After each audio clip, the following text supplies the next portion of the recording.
Good afternoon, everyone. Welcome to the Parks and Recreation and Leisure Activities Committee for July the 18th, year 2024, 12 p.m., Charlottetown City Hall Council Chambers. Call the meeting to order. Item 2, is there any declarations of conflict of interest? Adoption of minutes. Okay. Is there any business arising from the minutes? Just go back there, Councillor Tweal, to the agenda. You jumped the agenda. Oh, did I? Oh, I'm sorry. Approval of agenda. Yeah, okay. And we did the adoption of the minutes. Is there any business arising from the minutes? No? I think at our last meeting, Frank, you indicated you were going to provide the written documentation agreement signed with, I guess it would be the Downtown Business Association in regards to signed agreements with the downtown business regarding the farmers market at Confederation Landing, so that the committee can have an opportunity to look at all of the prerequisites that would be outlined in those agreements signed by the city, in particular Parks and Recreation, and the organizers for the farmers market, which in this case is DCI. Do you have that information? Councillor Tweal, so what we have is an event request form that DCI has completed and that met our requirements under the event requirements, so like providing us with insurance. They've also provided us a site plan. We've also been working out the other details. For the most part, everything is all running smoothly. We're addressing, small little items that come up. So we don't actually have like a formal agreement. We have what they have indicated. We've indicated back that yes, this is what we're going to be allowing to happen, and the site and everything. So it's working quite nicely. But as of right now, it's still, since it's new as well, we're adapting as things come up. Like we say, if there's electrical needs, or let's say there's parking needs, those kind of things, we're working with the group. And overall, it's been running very smoothly. So I understand that. I'm down at the market myself, my own observations, and that's great. But I thought there was supposed to be some type of an agreement. That's what I took from our last meeting, the way I understood it. There's supposed to be some type of formal agreement, and, we were going to bring it back to the committee. yeah, so there is, what I can provide you with is I'll provide you what has been agreed to in a chronological order. There is the special event form that they complete, and that does act as an agreement between our department and the event organizers. Okay. But like you said, there has been some minor changes as things have moved along, and I think they're into the third week coming up here, or second week. But yeah, so I will send you an actual detail. Here's how things are running, things that we've agreed to, the site plan, those kind of things. Okay. All right, that's one item. The second item was, our last meeting I brought up about when there's graduation activities taking place in Victoria Park, and the strain that has on the boulevard. For example, I think it's great that graduates are down there celebrating, their graduation, all the high schools that are there. But I brought it up because in some cases it's extremely dangerous. Cars are parked on both sides of the boulevard. It's hard to navigate through all those parked cars. They're parked in the active transportation pathway. And I think what we need to do is be proactive. We need some kind of a plan. It has to be monitored. We need a police presence there to make sure that the traffic can get through without any fatalities. So I think we need to be proactive. We need to be ready for it next year. need to contact all the high schools and have a communication strategy. And we need to involve the Charlottetown Police Department, because the last thing we don't want to see happen is anyone getting injured, because there's a lot of traffic there at that time, and there's a lot of people there, and it's got to be organized.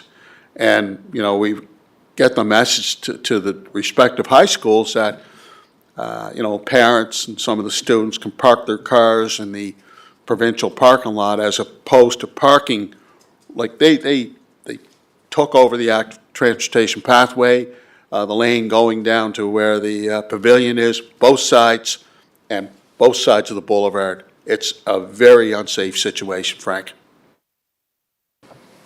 Yes, thank you, Councillor Twill, for bringing that forward again. Yeah, so we are assessing it and reviewing it. We have been in communication with police, and we're going to be coming up with some type of plan of action to try to alleviate that concern. And it means, like you said, for about a 2-week period, that there needs to be more of a presence in that area and make sure people are not parking in the AT pathway and, like you said, utilizing. So we will be reaching out to schools once we have that in place and reminding them next year. So thank you. And Frank, I want the schools there. I want them utilizing the park. I mean, that's the best place to be, as part of their celebrations and excitement that goes along with it. It's just a very, very unsafe situation, and we've got to get control of it. I know after I brought up at our last meeting, it was just a few nights afterwards, and it was just incredible how dangerous it was. So I wanted to make sure that's highlighted in our reports, and so we can be proactive for next year. Thank you. Having said that, I think we'll move on to our agenda. If I could just bring it up here.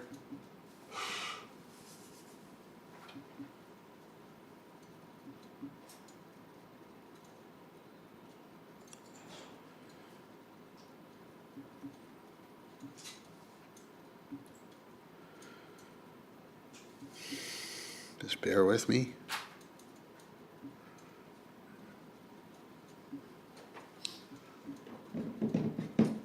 Okay.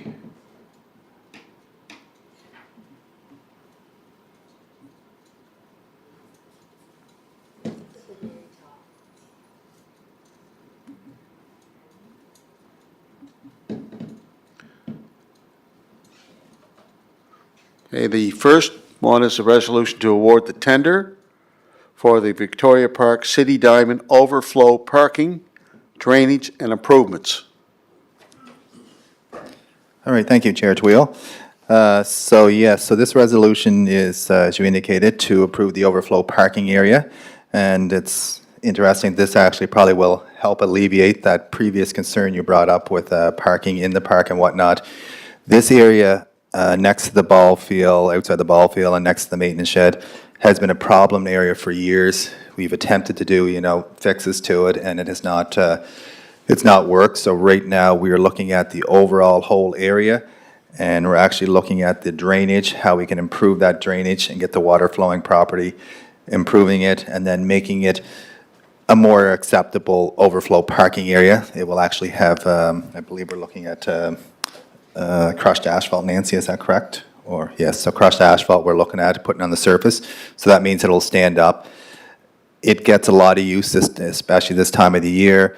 Then when you have rain, there's potholes, there's ruts, and it becomes near impossible to park in. It is a main area where water drains out of the park, like around the ball fields and whatnot, and goes in that location. So we're trying to improve that drainage so that it will move around to the out of that area. The unfortunate part is that there is no stormwater management along that side of Brighton Road, so we can't even tie into it. So we received, as you can see there, five bids, and the winning bid is J.E. Matheson Construction for $43,350. So we are actually recommending to move forward with that. I'll move that, Mr. Chair. I'll move to accept the resolution.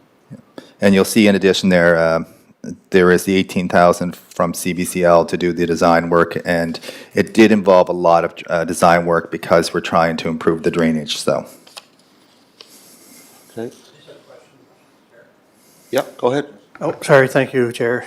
Just looking at the, the different bids that come in. I mean, we had Earthworm at 144,000 down to J.E. Masson at 43, and the next one after that was double at about 89 or 87. Any concerns regarding the ability to perform that work and why such a huge discrepancy between those? I mean, it's just, obviously you're basing it on possibly lowest bid, but I'm sure they met the criteria of the RFP. Maybe just speak to it a little bit? Yes, Councilor Matard. So yes, we did review it, and the actual company does meet the requirements of the scope of work. We do a lot of work with that company as well, and they do great work. So it's just oftentimes it depends on, the material they have, how busy they are and whatnot. And the bid come in, and it's actually an excellent bid, and we're quite confident that they can do the work. And yes, I was just reminded that this individual company too also has their own shale pit, so that's probably going to save on the cost, which is one of the main items of this work. Okay, thank you very much. So I'd support moving that forward.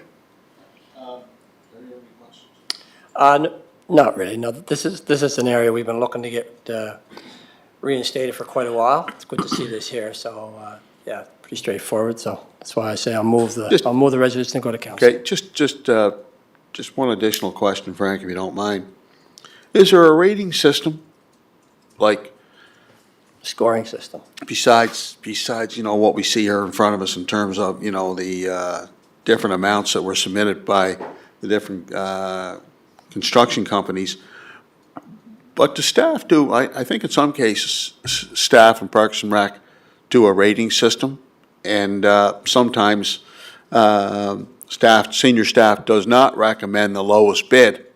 So my question is, I'm trying to understand the format and the procedure, because, we have these discussions in Public Works as well, and I'm trying to get a clear understanding as to, do we have a rating system that's put in place where you rate, and maybe a couple other members of the department, and maybe someone in finance is involved with doing a rating system?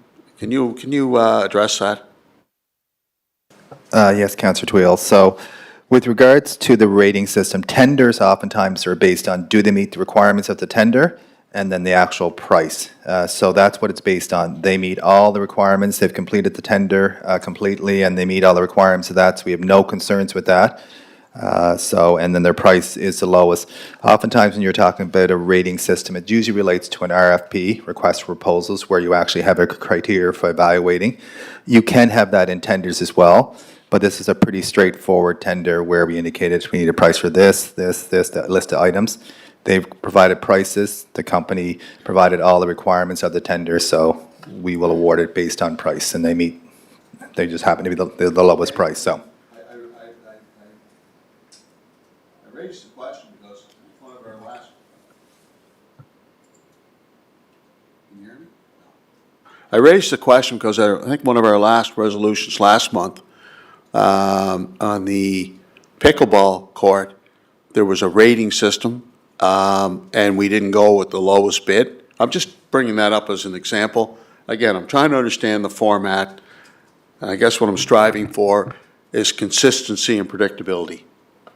So Councillor Twill, that was a request for proposals, and we actually had an evaluation criteria in that. So it was a very technical component of the work, and there was different approaches you can take with the project.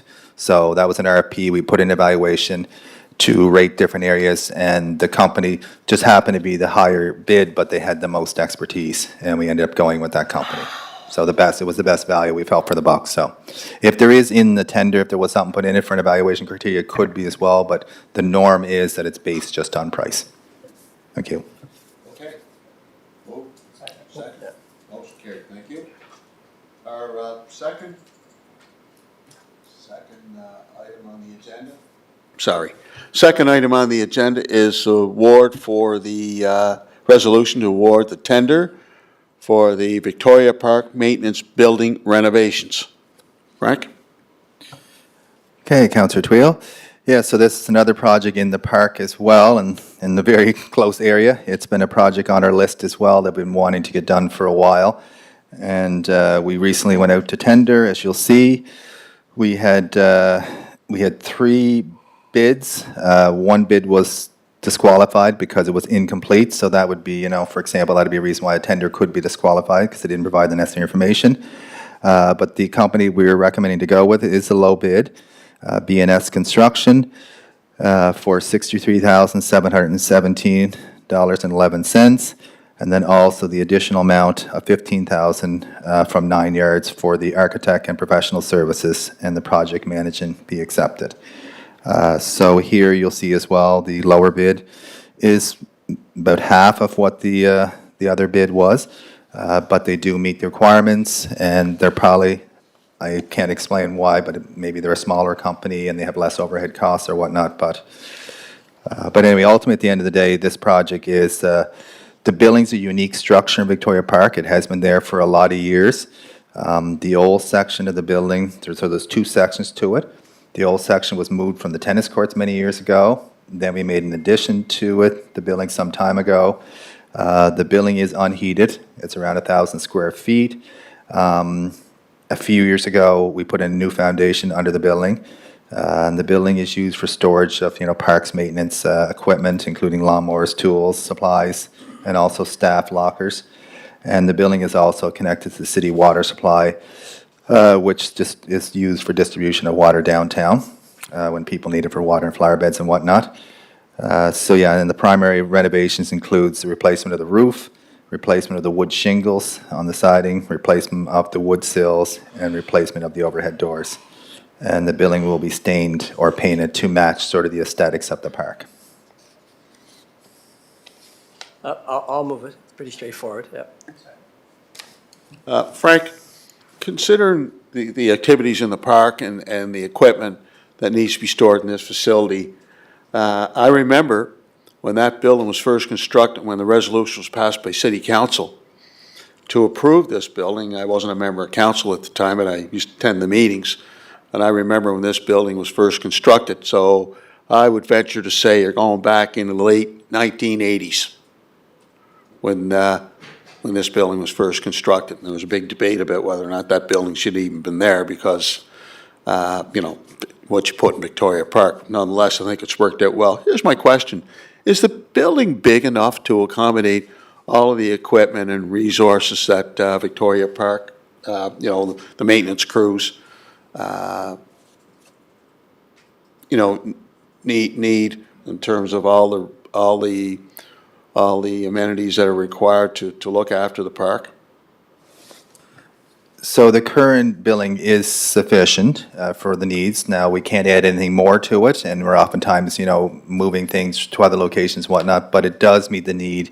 And we also have to be careful. We don't want to add a big structure, additional structure in the park. This space, we're trying to keep the historical look of the building, how it fits in there. And we are limited in a footprint where it's located right now. Even if we wanted to add to it, we have contemplated adding some outside storage and a fence area and whatnot, but the current building with these upgrades and whatnot will sufficiently meet our current needs within the park. Motion carried, gentlemen? Yep. Okay, thank you.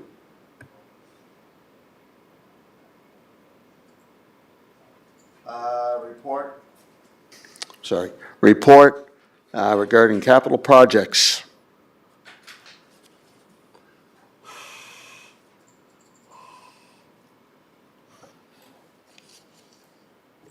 All right, do you want me to speak to that, Councillor Twill? Yep. Okay, sorry. So you'll see there's just a small little report there at the beginning. At last meeting, I had provided sort of last-minute update and didn't have a chance to go through it. So this one I will spend a little bit more time going through it, but people can read it on their leisure, and if you have any questions, feel free to reach out. I'm just trying to provide, and it helps to keep our department on track as well, to see where we're at projects and whatnot. So these are guesstimates where some of these projects are at, and it sort of keeps things moving. The first one there is just Cody Banks. The small projects under that rink are underway. We've awarded the large compressor, which will be completed before the rink opens. And then we're going to be hiring a company to do the building condition assessment report for that facility in the fall. It's just too busy right now with the construction of Simmons for Mike and I to look at that.